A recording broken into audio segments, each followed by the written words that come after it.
En Ourense xa case nin lembraban ver eses 21 graus en ningún momento do día. O domingo pasado era asfixiante, ese termómetro marcaba 45 grados. O sea que hoxe para nós isto é un respiro maravilloso, o sea que moi ben. Hasta este airiño. Este airiño aquí nesta calle que parece que corona, verdad que sí?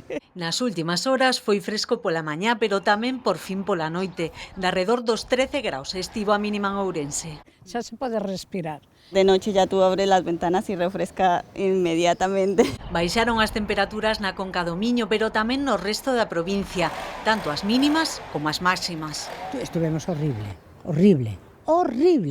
Pero a ver, Hoxe parece xa algo máis fresquiño? estáse bárbaro. De 41 a 31 hai unha gran diferencia. Hoxe semella que ata as piscinas e as beiras do río tomaban tamén un descanso despois de tantos días de actividade intensa. Din que convén aproveitar este respiro nas temperaturas. Xa vendrá todas as de color, xa verán. Pois polo menos esta semana semella que en Ourense haberá unha tregua e que a calor abafante marchará uns días para poder gozar do verán como ben merece.